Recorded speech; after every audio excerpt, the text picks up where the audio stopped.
Сәлеметсіздер ме, 9-шы сынып оқушылары? Бүгін біз сіздермен жаңа бөлімді бастайтын боламыз, яғни жаңа бөлімнің атауы синтаксис әлемдегі қақтығыстар және бейбітшілік деп аталады. Ал бүгінгі өтетін тақырыбымыз әлем назарын өзіне аудартқан қақтығыстар екен.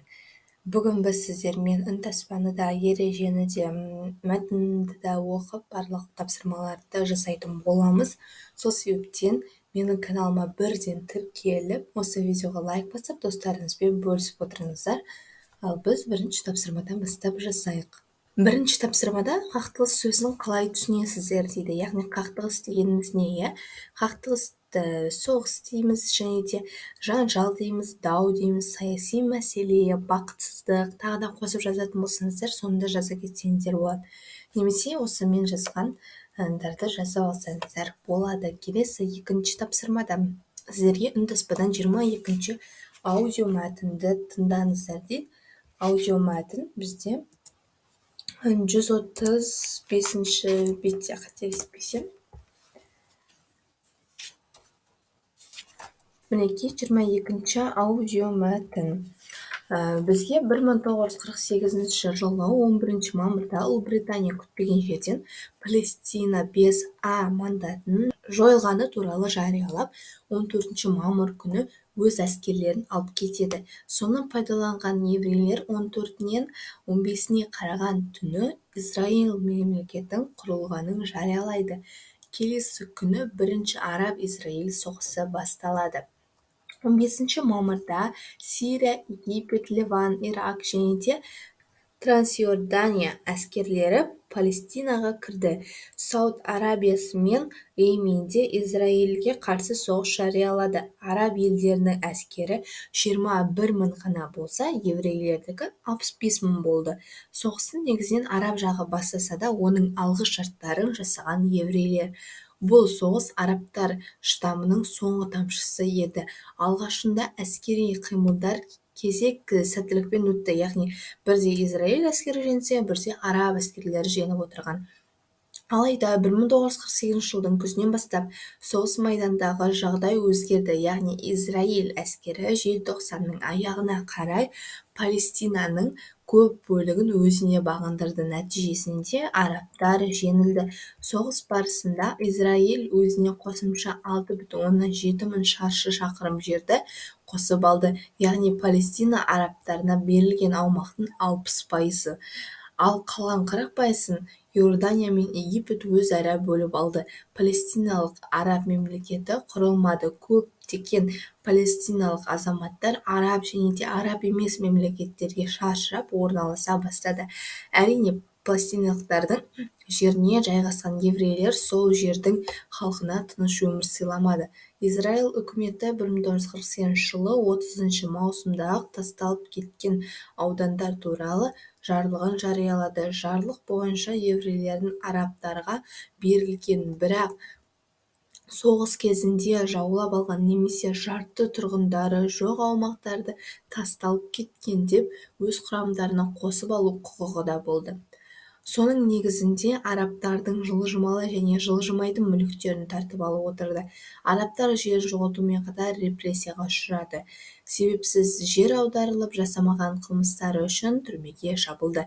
Сол себепті Израильдегі арабтардың үлесі айтарлықтай төмендеді. Палестина соғысынан кейін арабтар арасында палестиналықтар өзінің заңды құқықтарына жету жолында басқа араб мемлекеттеріне арқа сүйеу керек. Палестина мәселесін шешу үшін бірігіп қажетті күштерді ұйымдастыру керек деген сияқты ой қалыптасты. Көптеген Палестина интеллигенциясы мен студенттері араб елдеріндегі және оның шекарасынан тыс бүкіл арабтық сипаттағы партиялыққа кіре бастады дейді. Мінекей осындай сіздерге қысқадан нұсқа жаңағы араб-израиль соғысы туралы, араб-израиль қақтығысы туралы сіздерге осындай шағын мәтін беріліпті. Енді қайтадан өзіміздің бетімізге оралайық. Осы екінші тапсырмасында мәтінге ат қойыңыздар дейді. Жаңағы мен айтқандай қоя салсаңыздар болады, яғни араб-израиль соғысы. Келесі мәтіннің мақсатын Тапсырмасында мәтіннің мақсатын анықтап, жанрын көрсетіңіздер дейді. Мақсат ол араб-израиль соғыс туралы оқырмандарға баяндап беру, ал жанры мақала болып келеді. Себебі ол белгілі бір аудиторияға арналған екен, иә. Келесі Б тапсырмасында неге, не үшін деген сұрақтардың төңірегінде араб-израиль қақтығысының туындау себебін палестиналық арабтардың өз жерлерін тастап кетуге не себеп болғанын өз сөздеріңізбен түсіндіріңіздер дейді. Былай жазсаңыздар болады, себебі еврейлер арабтарға қарсы соғыс жариялады. Нәтижесінде араб-израиль қақтығысы туындады. Араб халқы бұл соғыста жеңіліс тапқаннан кейін өз жерлерін тастап кетті деп жазасыздар. Келесі үшінші тапсырмада топ болып соғысты араб жағы бастаса да, оның алғышарттарын жасаған еврейлер бұл соғыс арабтар шыдауының соңғы тамшысы еді деген пікірді құптайтындарды немесе құптамайтындарды айтып пікірталас ұйымдастырыңыздар дейді. Былай жазсаңыздар болады, мысалы, мен бұл пікірмен келіспеймін, себебі арабтар еврейлерге қарағанда 3 есе аз еді. Сол себепті арабтар соғысты бастамай басқа жолмен шешу керек еді деп жазасыздар. Яғни жаңа мәтінде де айтып кетті ғой, тек қана 21 мың болса арабтар, ал еврейлер 65 мың болған, яғни 3 есе аз болып тұр. Сондықтан арабтарға соғысты бастамау керек еді. Келесі 4-ші тапсырмада мәтін мазмұны негізінде сөйлемдерді ретімен қойып жоспар құрыңыздар дейді. Ретімен қою керек бұл жерде. Міне, ең бірінші бізде Израиль мемлекетінің пайда болуы, яғни Израиль мемлекеті пайда болды бірінші, содан кейін араб-израиль әскерлерінің әрекеті, содан кейін араб-израиль соғысының нәтижесі, содан соң арабтардың Палестина соғысынан кейінгі шешім дейсіздер. Келесі 5-ші тапсырмада жоспарға сүйеніп мәтіндегі негізгі ойды 5 жеті сөйлеммен жазыңыздар дейді. Міне, дәл осы 4-ші тапсырмадағы жоспарға қарап, осындай 5 жеті сөйлемнен тұратынды жазатын боламыз. Міне, 14-нен 15-не қараған түні Израиль мемлекеті құрылған, иә? Дәл келесі күні араб-израиль соғысы басталды. Араб елдерінің әскері 21 мың ғана болса, еврейлердікі 65 мың болды. Бұл соғысты арабтар бастағанмен алғышарттарын жасаған еврейлер соғыстың басында бірде Израиль әскері, бірде араб әскерлері жеңіске жетіп отырды. Бірақ бұл соғыста арабтар жеңіліс тапты. Палестина соғысынан кейін арабтар арасында палестиналықтар өзінің заңды құқықтарына жету жолында басқа араб мемлекеттеріне арқа сүйеу керек және де тағы басқа деген ойлар қалыптасты. Осылай жазып алсаңыздар болады. Келесі 6-шы тапсырмаға назар аудармас бұрын ереже тұр екен. Бізде ережені мен сіздерге тек кітап бойынша түсіндіріп кетейін.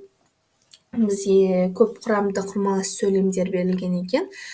Яғни көп құрамды сөйлемдер ол саны 2-ден көп болатын құрмалас сөйлемдердің басты ерекшелігі ол компоненттер санында, яғни сөйлемдер санында, иә.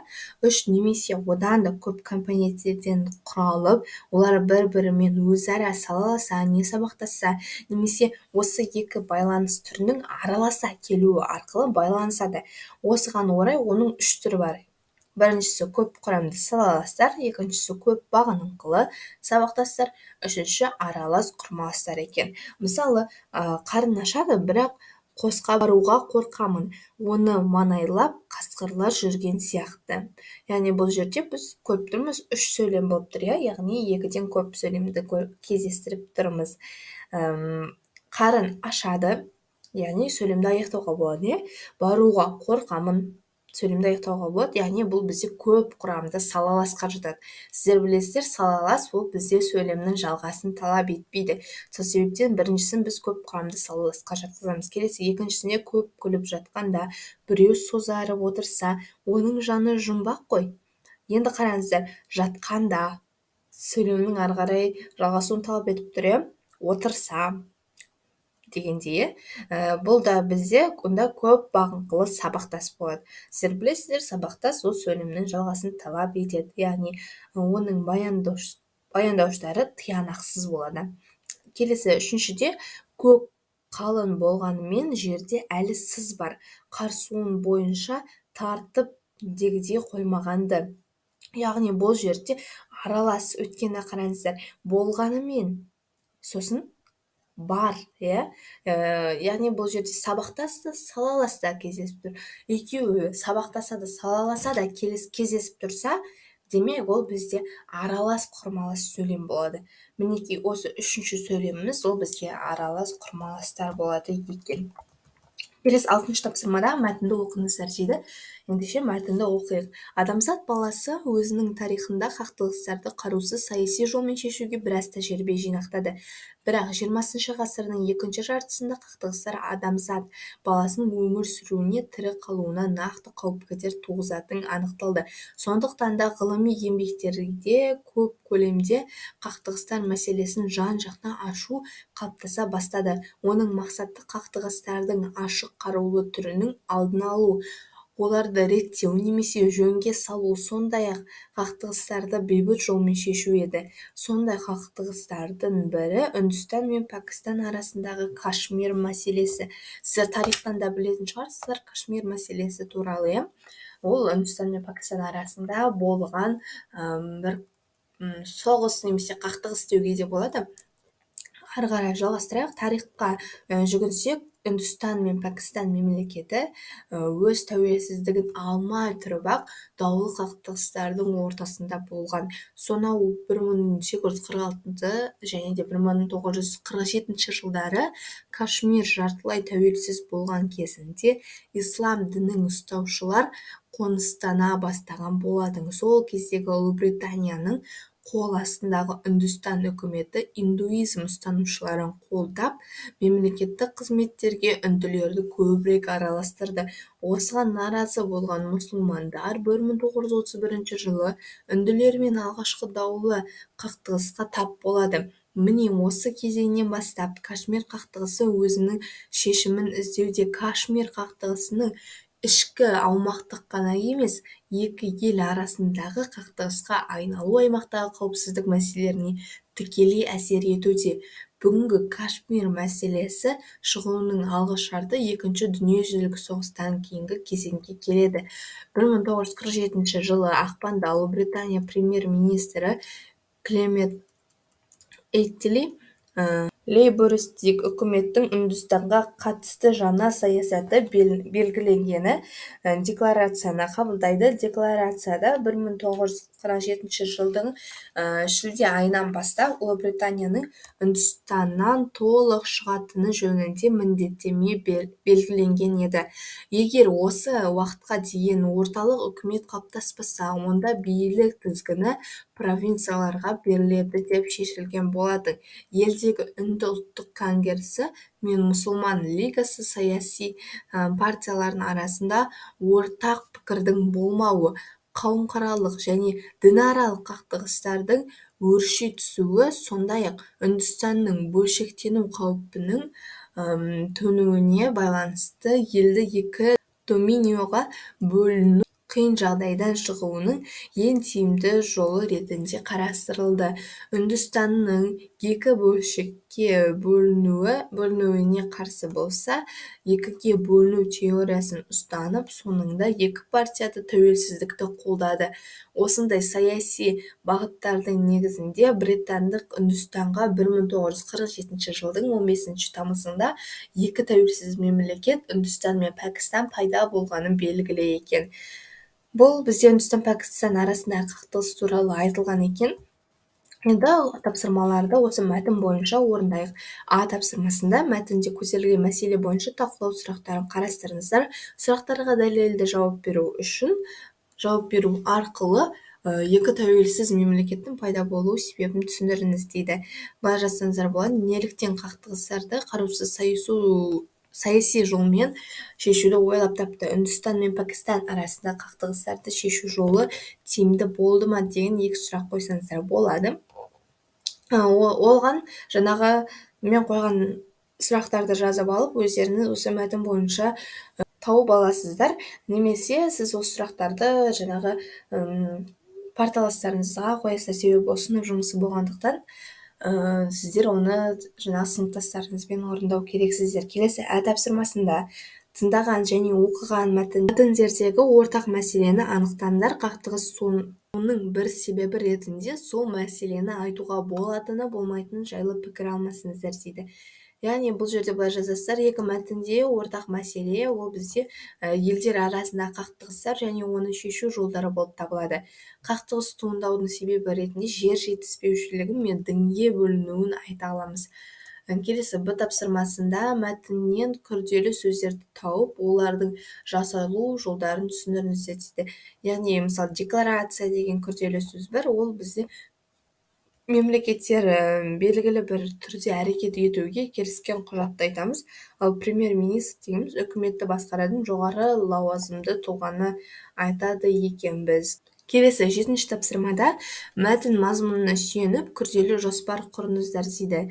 Мінекей осындай жоспар құрсаңыздар болады. Біріншіден сіздер Үндістан мен Пәкістан арасында Кашмир мәселесі туралы айтасыздар. Екіншіде Үндістан мен Пәкістан арасындағы қауымаралық пен дінаралық қақтығыстар. Үшінші Үндістанның екіге бөлінуі. Келесі 8-ші тапсырмада мәтінге қосымша мұны да білген жөн айдарындағы ақпаратты оқып, берілген сөйлемдегі ойға өз пікірлеріңізді білдіріңіздер дейді. Яғни бұл жерде де Үндістан Пәкістан арасындағы тағы да қақтығыстар туралы, яғни Кашмир қақтығысы туралы тағы да қосымша мәлімет жазылып кеткен. Осы мұны да білген жөн айдарын оқып шығасыздар да, міне мен сияқты жазуларыңызға болады. Бұл ақпаратқа өз пікірімді білдіре кетсем, екі елдің дінаралық қақтығыстары салдарынан бөлінуі аймақтағы қауіпсіздік мәселесіне әсер етеді дейсіздер. Немесе тағы да қосып жазсаңыздар болады. Келесі 9-шы тапсырмада мәтіннен 3 құрмалас және 3 күрделі сөйлемді тауып жазып, сөйлем мүшелеріне талдаңыздар. Олардың құрмалас неше сөйлемнен тұратынын, сөйлемдер арасында мағыналық қатынасын анықтаңыздар және күрделенген жай сөйлем екенін дәлелдеңіздер дейді. Мен сіздерге құрмалас, яғни 3 құрмалас, 3 күрделі сөйлем жазып бердім. Сіздер өздеріңіз оларды сөйлем мүшелеріне талдайсыздар. Сөйлем мүшелері деген жаңағы баяндауыш, бастауыш сияқты ол енді оңай болады ғой. Сол себептен оны сіздер өздеріңіз жасаңыздар. Мен сіздерге жай ғана құрмалас сөйлемдер мен күрделі сөйлемдерді теріп жазған болатынмын. Құрмалас сөйлемде бірінші сөйлем ол бізде егер осы уақытқа дейін орталық үкімет қалыптаспаса, онда билік тізгіні провинцияларға беріледі деп шешілген болатын. Яғни бұл жерде біз қалыптаспаса деген баяндаушты көріп тұрмыз, ол бізде демек сабақтаса келген, сабақтас құрмалас сөйлем болады. Өйткені сөйлемнің жалғасуын талап етіп тұр ғой. Ол бізде онда сабақтас құрмалас сөйлем болады. Келесі 2-ші тапсырмада сонау 1846-47 жылдары Кашмир жартылай тәуелсіз болған кезінде ислам дінін ұстанушылар қоныста бастаған болатын еді. Бұл жерде де сабақтас құрмалас сөйлем себебі кезінде дегенде, яғни сіздер баяндаушына қарап қандай сөйлем екенін ажырата аласыздар. Бұл бізде сабақтас құрмалас сөйлем тағы да. Сол кездегі Ұлыбританияның қол астындағы Үндістан үкіметі индуизм ұстанушыларын қолдап, мемлекеттік қызметтерге үнділерді көбірек араластырады дейді. Бұл жерде қолдап деген тағы да тиянақсыз баяндаушы болып тұрғандықтан, бұны біз сіздер сабақтас құрмалас сөйлем деп аласыздар. Келесі күрделі сөйлемдерге келетін болсақ, күрделі сөйлемде мысалы міне осы кезеңнен бастап Кашмир қақтығысы өзінің шешімін іздеуде. Бұл біз ешқандай құрмалас сөйлемге жатпайды. Міне дегеніміз ол қыстырма сөз ретінде немесе қаратпа сөз ретінде қарастыра аламыз. Келесі 2-ші тапсырмада бүгінгі Кашмир мәселесі шығуының алғы шарты 2-ші дүниежүзілік соғыстан кейінгі кезеңге келеді дейсіздер. Келесі 3-шіде декларацияда 1947 жылдың шілде айынан бастап Ұлыбританияның Үндістаннан толық шығатыны жөніндегі міндеттеме белгіленген еді дейсіздер. Яғни бұлардың барлығын да баяндауыш біреу ақ, ал құрмалас сөйлемдерде баяндауыш екеу болып келеді. 10-ші тапсырмада екі мәтіндегі тыңдаған және оқыған мәтіндер ақпаратты қорыта отырып, әлемдегі ірі қақтығыстар, олардың туындау себептері тақырыбында ой толғау жазыңыздар. Жазу барысында көп құрамды құрмаластарды кемінде 3 сөйлем қолданыңдар, оларды көп құрамды екенін түсіндіріңіздер дейді.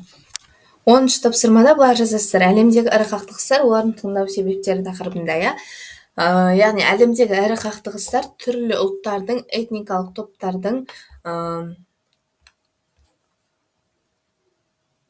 арасында тәуелсіздікке, саяси билікке ұмтылуға, әлемдегі ірі қақтығыстар, жер дауына, діни этникалық кемсітушіліктерге және де тағы басқа себептерге байланысты туады. Бұндай қақтығыстар 20 ғасырда көп орын алып, мемлекеттер бір-бірімен соғысып, нәтижесінде жеңілген халық жерлерін тастап кетуге мәжбүр болады. Бұған көптеген дәлелдер келтіруге болады. Мысалы, жаңағы біз оқыған араб, Израиль және де Үндістан, Пакистанға қақтығысын алуымызға болады. Және де қақтығыстар жер жетіспеушілігі мен дінге бөліну салдарынан туындайды деп жазасыздар. Тағы да өздеріңіздің қосып жазатындарыңыз болса, қосып жазсаңыздар болады. Осымен сіздердің бір тақырыптық тапсырмаларыңыз, мәтіндеріңіз, ережелеріңіз барлығын бүгін талқылап біттік осы сабақта. Егер сіздерге бүгінгі сабақ ұнаса, міндетті түрде лайк басып, достарыңызбен бөлісуді ұмытпаңыздар. Бұның бәрін жазу қаншама уақыт, және де сіздерге түсіндірудің өзі қаншама уақыт. Сол себепті менің еңбегімді бағалай отырып, менің каналыма подписка жасап, жаңағы менің каналымның әрі қарай дамуына өздеріңіздің үлестеріңізді қосып кетулеріңізді сұраймын. Ал келесі сабақта біз дінаралық келісім, қоғам тұрақтылығының кепілін тағы да дәл осылай үнтаспаны да оқимыз, ережені де түсіндіремін, мәтіндерді де оқып беремін, түсіндіріп беремін, ережені де түсінесіздер және де тапсырмаларды да орындайтын боламыз. Сол себепті менің каналыма тіркеліп, келесі видеоларды бірінші болып көріп отырыңыздар. Ендеше сау болыңыздар, келесі сабақта кездескенше.